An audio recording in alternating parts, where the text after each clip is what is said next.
Estamos de vuelta con Rendición de Cuentas.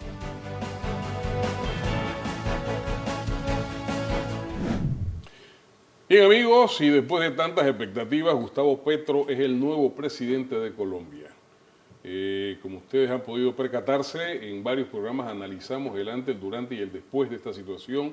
Había muchas expectativas, mucha preocupación por lo que fuera a pasar en Colombia, por la importancia de ese país en la región y en el caso de Panamá, por aquellas cosas que nos unen históricamente al hermano país de Colombia. Así que vamos a darle un punto final a este tipo de balance sobre la situación que comienza a gestarse en Colombia a partir de la elección de Gustavo Petro. Y para esos análisis, hombre, ¿quién más que Marco Castillo, que ha estado con nosotros durante todo este periodo de tiempo haciendo balances y puntualizaciones al respecto? Marcos, bienvenido otra vez. Gracias por estar con nosotros. ¿Qué va a pasar en Colombia ahora? ¿Cuál es la visión que tienes luego de que Petro ha ganado las elecciones en ese país? Bueno, Julio, el panorama digamos que no va a ser fácil porque evidentemente la derecha tradicional, las élites no se la van a hacer fácil. No se la hicieron fácil en la campaña, ni en la primera ni en la segunda vuelta, y no se la van a hacer fácil para gobernar. Sin embargo, no se la van a hacer fácil. Sí. Esto, Marco, parece como una constante, ¿no? Correcto. En el caso de Perú, Pedro Castillo va para un año y no se la han hecho fácil. No Al tipo no lo han dejado gobernar. Sí, a Boris tampoco en Chile. A Boris tampoco le están dejando gobernar, ¿no?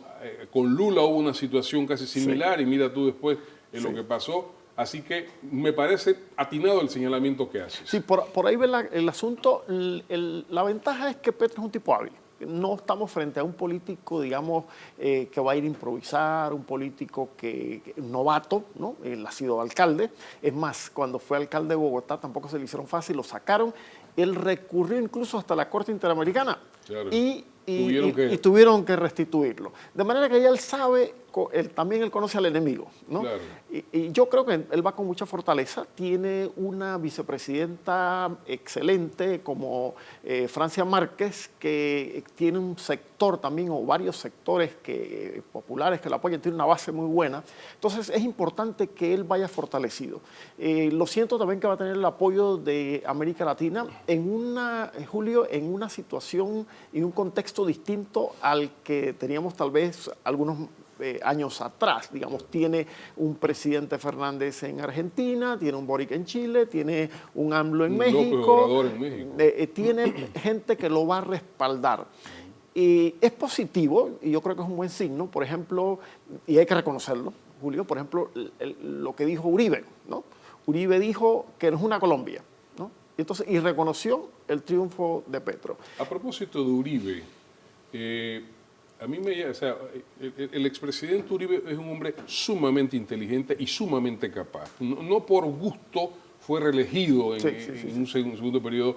Y él decía, al referirse a Petro, oye, él reconocía el carácter y la inteligencia de Petro, ¿verdad? Sí. Y hace un par de días he visto un señalamiento de Petro en el sentido de que el problema de Colombia no es el socialismo, sino modernizar el capitalismo. ¿Tú crees que esa ruta de él? Sí, evidentemente, Julio, estamos en presencia, y ahí por eso yo he visto mucho los debates en las redes, en los grupos de WhatsApp, etcétera, un poco con un contexto errado, ¿no? Sí. La gente está pensando que Petro va a ser un gobierno como el de Venezuela, como el de Cuba, como el de Nicaragua. Eso no va a pasar. No va a pasar. Estamos hablando de un izquierdista, sí, pero progresista. Y con una política realista. Una corriente distinta, una corriente como la que vimos un Lula en Brasil, como la que hemos visto en Chile con varios presidentes socialistas, como AMLO, o sea que no ha habido problemas ni con el mercado, ni con los capitales, ni fuga de capitales, ni nada de eso.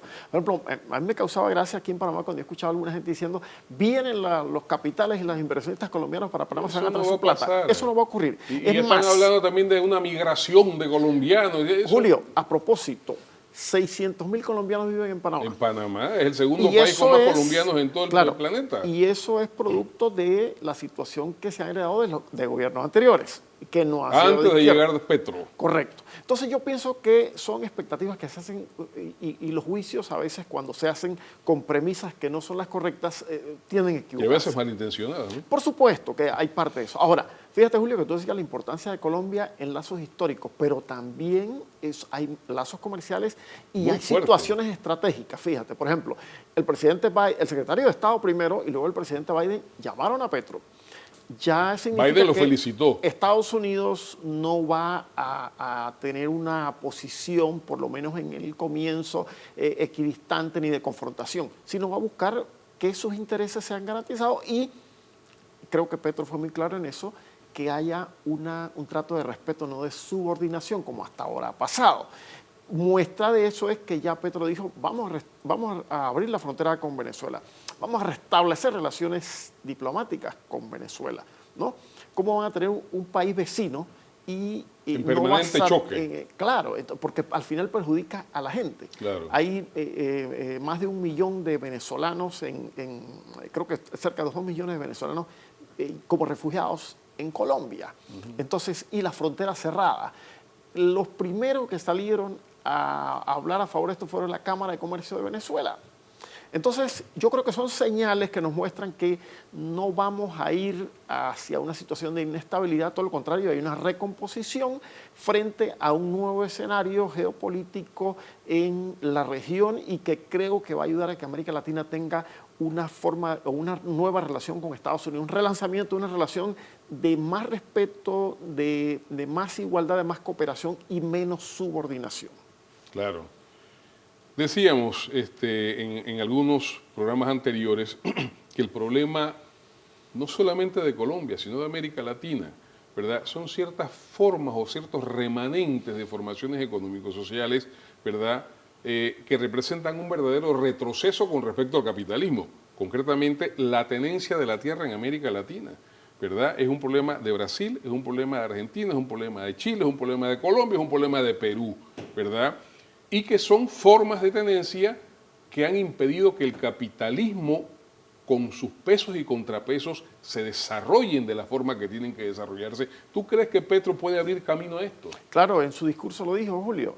Dijo, pues vamos a permitir que el capitalismo se desarrolle. No porque lo adoremos, sino porque aquí estamos viviendo un sistema prácticamente medieval. Claro, ¿no? por supuesto. Entonces, esa es la herencia de la colonia. Efectivamente. Y eso pasó en América Latina, Julio, porque aquí la independencia de los países latinoamericanos no se dio porque estuvieron éxito los movimientos separatistas. Fue realmente porque el gobernante español cayó ante la invasión de Napoleón. Y entonces claro. como quedaron acá como arriera sin pestaña, como decimos en Panamá, Una coyuntura que Bolívar aprovechó aprovecharon muy la coyuntura y independizaron a sus países. Pero ¿qué pasó allí? Las estructuras de gobierno se mantuvieron prácticamente intactas. ¿Y quiénes pasaron a gobernar nuestros países? Los hijos de los colonos. Y mantuvieron de los feudales. el mismo estilo de gobierno que Claro. tenían aquellos. La tenencia de la tierra, incluso las divisiones de castas. Miren, en Colombia se da. Es una Todavía. situación que a mí me llama la atención Todavía. como en Colombia se habla de los estratos. Y Claro. creo que hay como hasta 7 u 8 Claro. estratos. No, es que se hablaba de la chusma. Bueno, ¿Ve? recientemente... Que ahora Francia lo dijo así. Los Sí, nadies. los nadies. Los nadies votan y ahí están. Así es, a propósito de Francia, dio una entrevista recientemente que se ha dado a comentar La mucho en Casa las de redes, Nariño. donde evidentemente la periodista Claudia López le hizo una pregunta no muy bien intencionada, porque tenía Muy suspicaz. una intención también de ponerla Sí, en degradarla, una situación incómoda, Claro. pero también tratando como de ponerla en una situación de algo que ella había utilizado un término en la campaña. Y la respuesta de ella fue magistral. Magistral, Al brillante. Al decir que Vivir sabroso significaba vivir con dignidad, Con seguridad. vivir con seguridad. Que no estén matando a la gente. No tener que estar, ella no le agradaba tener que vivir en un lugar donde iba a tener que estar rodeada de gente vigilándola. Claro. Pero, en pocas palabras, lo dijo, su vida estaba corriendo peligro porque era una mujer amenazada. Claro. Y ella lo dijo también en algún momento. Me he metido a esto. Yo me quisiera haber quedado en mi pueblo, trabajando, haciendo lo que hacía, pero prácticamente la política y la violencia me obligaron, me empujaron. Y por eso está ahí hoy.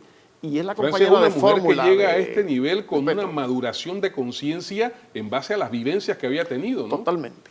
Porque Sí. yo veo ahora que alguna gente con un concepto un poco extremista dicen, bueno, es que ahora viene la matanza de la gente colombiana, viene la migración, que este masacró, pero es que en el caso de Colombia, ¿verdad?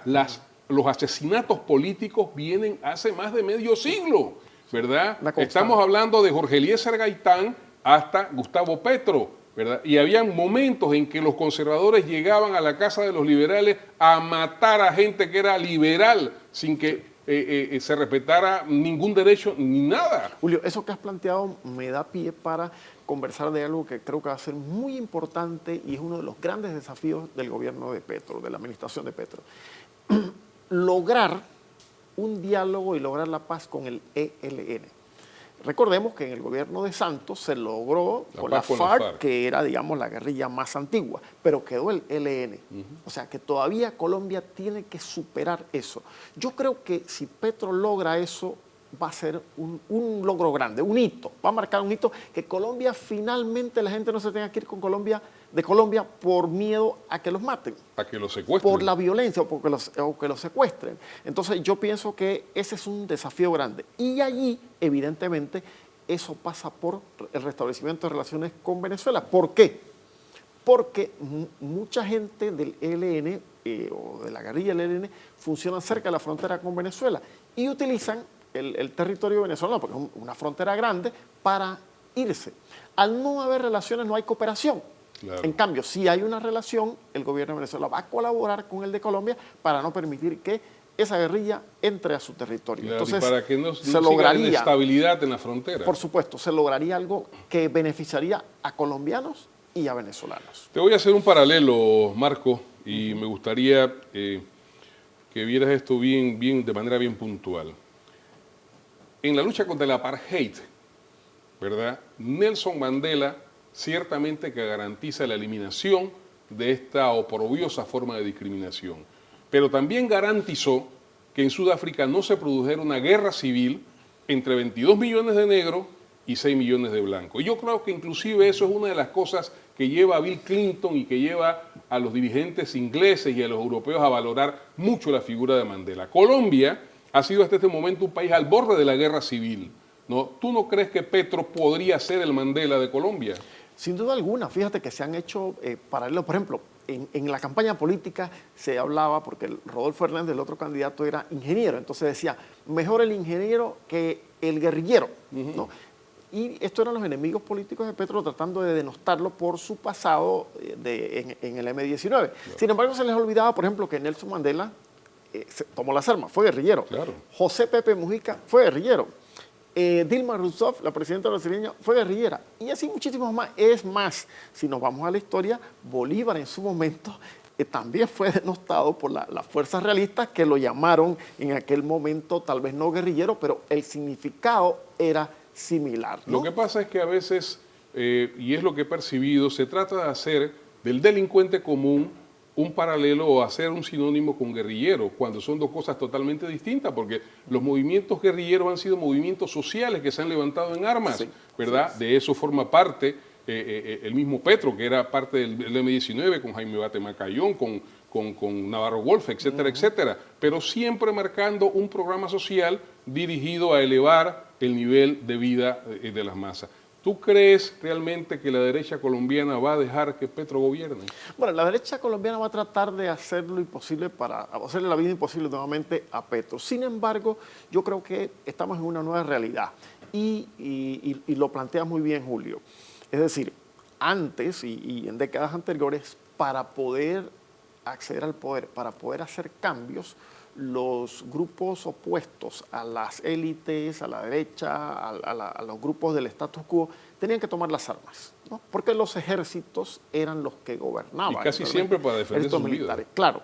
Sin embargo, desde Allende para acá, lo han hecho a través de las urnas. Claro. Y bueno, ya ese cambio se ha logrado en Colombia y ellos van a tener que aceptar que tienen a un presidente electo por la mayoría de los colombianos. Evidentemente el reto de Petro es convencer a gran parte de esa otra Colombia que no le cree todavía, que tiene prejuicios y que sigue creyendo el discurso de sus adversarios. Claro. Y decirles, discurso extremista. Claro, las cosas no son como las plantean y yo les propongo algo diferente. Él está hablando de un gobierno de unidad nacional y creo que va a lograr gran parte, o sea, unir a sectores importantes basados pues que también en esa visión de unidad que necesita ese país para salir adelante. Julio, a los panameños nos conviene que en Colombia haya paz, porque también tenemos una frontera donde está viendo mucha migración, que no solamente es gente que viene de Colombia, es gente que viene desde Asia, África y muchos lugares, y están causándonos gastos también. O sea, al Estado panameño le cuesta también ver ese tema, más todos los problemas sociales que eso causa. De manera que a nosotros nos conviene que en Colombia las cosas se estabilicen y yo tengo la confianza de que el gobierno de Petro lo va a lograr. Esperemos que haya un antes y un después en Colombia. Marco Castillo con nosotros. Este ha sido el análisis de la semana en Rendición de Cuentas. Gracias y volvemos en un momento. Pronto regresamos con Rendición de Cuentas.